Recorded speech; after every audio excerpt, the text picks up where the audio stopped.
pendant 5 minutes. Je voudrais d'abord revenir sur ce que John Maele a dit quand il parlait de prix des transports, que c'est stabilisé à 50% par la décision du ministre des Transports. Je veux dire à M. Joe que tant que le gouvernement n'organise pas le secteur des transports comme il se doit, hein, et qu'on continue à laisser la primaire de ce secteur-là entre le main des privés, appartient au privé. Et la demande de transport dans la ville à Kinshasa est plus élevée que l'offre à transport. Prix à transport est la stabiliser. Tu vas dire c'est heure de pointe, prix à l'air gré. Respecte la décision ya hôtel de ville. Na ko pese ka exemple moko lo batiaka transco ya l'état en œuvre. Ba transport nyonso en commun. Balandaka prix à 500 francs. Pourquoi? Parce que ça so ok na arrêt. Il y a zaki na nikini nangai presque période moko oza na arrêt. Il faut seulement faire 10 minutes bisa transco yi. Bato banda ko préférer ko tikala na mulongo, n'est-ce pas? Pona cause la transco. Ba DC7 zawana, ba komata DC7T. Ba zo la carte transco parce que prise à 500 francs, pesoya à chaque moment et c'était bien réglementé. Aujourd'hui, transport exate, bah transport public et à l'État exate, des compagnies bien organisées à transport en commun exate. Au-delà de ça, on n'utilise qu'une seule voie, il y a communication, voie routière. Il faut qu'on nous développe le chemin de fer, le train urbain. Il faut qu'on nous mette des voitures dans le fleuve Congo. Non, dans le fleuve, oui. Ouais. Pour aller à l'aéroport, il est possible, papa. Il y a des taxis courants, et même à l'aéroport. Et tout ça, quand il y a plusieurs moyens de transport, le transport est stabilisé et la demande à DC7, il y a des demandes à transport à DC7 et Kokita. On a une influence positive dans le transport et non pas des décisions mal prises dans la ville à Kinshasa, dans l'hôtel de ville. Et on donc nous devons exploiter toutes les voies pour nous désengorger. Le gouvernement central est en responsabilité de ce point de vue-là. Très bien. Pour la question, il faudra qu'on fasse un appel à la conscience collective. Le pays est en train d'être balkanisé. Oh. Nous devons prendre cette conscience-là. Très bien. Et le gouvernement, nous, population, nous devons maintenant nous lever pour barrer la route à ces manœuvres-là. Parce que ce qui se passe aujourd'hui à l'Est, pour vous ici, pour aller à Lubumbashi, vous avez besoin que de votre carte d'électeur. Mais pour que vous alliez à Bukavu, à Goma aujourd'hui, il vous faut... Oh, nous sommes dans un même pays. Il vous faut un passeport. Et vous devez passer... Donc ça devient un voyage international. Pour aller à Bukavu, vous devez prendre Ethiopian Airlines. Vous allez en Éthiopie d'abord, à Addis Abeba. Après là-bas, vous allez, c'est pas moi, au Rwanda. Au Rwanda, vous entrez maintenant à Bukavu, à Goma. Comprenez par là que le pays est en train d'être divisé. Nanga, toute l'administration que Nanga est en train de mettre en place à Bukavu, n'est-ce pas, fait allégeance au Rwanda, à Kagame. Le gouvernement qui est à Kinshasa n'a aucun contrôle sur sa population qui est dans la partie orientale. Donc nous devons ouvrir les bons et comprendre ce qui est en train d'être fait.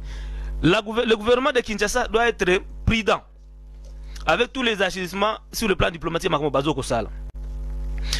Oyo Ruto Aouti Kosala vient encore une fois de plus que confirmer tes zones à balkanisation. Et Ruto, il fait sciemment en violant intégralement la convention de Vienne sur les rapports diplomatiques entre les États. Parce que quand on envoie un consul, c'est pour que ce consul-là représente son État dans un autre État, dans l'État accrédité. Et le gouvernement doit accepter la personne qu'on envoie. Très bien. Dans ce pays. Mais Ruto outrepasse, il viole l'article 4 de la Convention de Vienne, qui dit que, permettez-moi de lire cet article-là. Voilà. Parce qu'il faudra que tous à la... L'État accréditant doit s'assurer que la personne qu'il envisage d'accréditer comme chef de la mission auprès de l'État accrédité a reçu l'agrément de cet État. Et on dit encore au point de ce qui ce qui peut avantager la RDC, Ouais. l'État accréditant n'est pas tenu de donner à l'État l'État accrédité. Oui. N'est pas tenu de donner à l'État accréditant les raisons d'un refus d'agrément. Ça veut dire que le gouvernement congolais a un droit à kuboya, à dire non, mutubotindi wana toboye. Et puis après c'est ma raison. Azana raison, a pas raison, de ce qu'on lingite ou lingite. Ah walobi que biso toboy mutuana. On ne peut pas donner les raisons. Ah, ok, très bien. Il y a refus, il y a agrément à Bisso. Parce que quand il envoie, ça veut dire qu'il ignore Kinshasa. Parce que Kinshasa, qui doit normalement, le gouvernement de Kinshasa qui doit accréditer la personne que le pays accréditaire envoie. Mais à quoi envoyer dans une zone occupée par les rebelles. C'est là où se pose la question. C'est pour demander. Donc lui, Ruto, il est entré de considérer rébellion comme un gouvernement à part entière. Il y a une relation diplomatique. Ça, c'est un danger. Et ce danger ici de Ruto, le comportement de Ruto n'a pas commencé aujourd'hui. Mais il reste ami du pouvoir de Kinshasa autant que Ouganda. Le M23, le AFC de Nanga, a vu jour dans quel pays? Au Kenya. Parce que vous avez parlé de Cash. Cash, ce sont des Congolais qui sont réunis pour venir concourir aux élections normalement. Très bien. Ce n'était pas une agression. Ce n'était pas un groupe de bandits. Mais AFC Botamikuna. AFC, il y a Nanga et Botamikuna. Après, il y a une alliance, na barebelo bazaki wapi, na Bunagana, ne M23. Mais le gouvernement Kinshasa, qu'est-ce qu'il avait fait des relations diplomatiques avec vous allez voir le comportement de Ruto est nocif pour la RDC comparativement au comportement de son prédécesseur Uhuru Kenyatta. Ouais. Uhuru Kenyatta, il était proche des intérêts du Congo. Mais Ruto, il est proche des intérêts des gens qui nous agressent. Très bien. Quand vous regardez le comportement de l'Ouganda, ici à Kinshasa, c'est là qu'il y a la faiblesse du gouvernement à Kinshasa. Le gouvernement de Kinshasa déroule.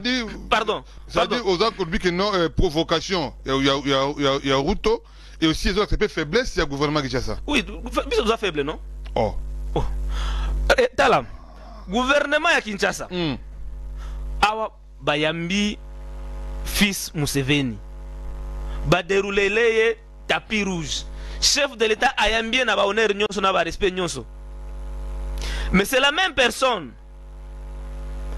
qui chaque jour sur son compte tweet azaka ko agressé armée nabiso gouvernement nabiso et puis lobby awa ba congolais ba koufi na Ituri 40 personnes égorgées dans une église catholique. Pourquoi? Or, il y a un accord entre le gouvernement congolais et les UPDF. Il y a contraqué Batouana. Très bien. Mais ce qui me choque, moi, voilà, ce qui me choque, moi, le président Tshisekedi peut recevoir tout ce qui agresse le Congo. Il peut rencontrer Kagame. Le gouvernement peut aller en négociation avec les AFC M23 à Doha. Mais le président Tshisekedi ne peut pas rencontrer le professeur Dr Denis Mukwege qui, lui, donne des stratégies, donne des propositions, des solutions concrètes pour endiguer la crise.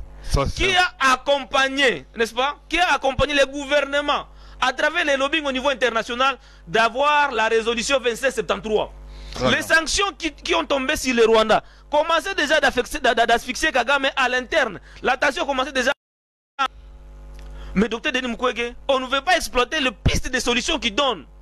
Mais on nous envoie dans une logique de négocier avec ceux qui nous agressent. Et vous allez voir toujours Ruto de Kenya, il poussait le gouvernement congolais à négocier avec les M23. Alors que nous, Mukwegistes, avions pris la position de ne pas négocier avec le M23, de ne pas négocier avec le Rwanda, mais plutôt de travailler pour organiser la conférence internationale pour la paix en RDC. Très bien. Merci beaucoup, Ndeko Marius. À la fin, vous avez compris que c'est un Mukwegiste qui parle. Ah, donc, maintenant, ce qu'il fallait comprendre que c'est un Mukwegiste qui parle et il propose des pistes de solutions pour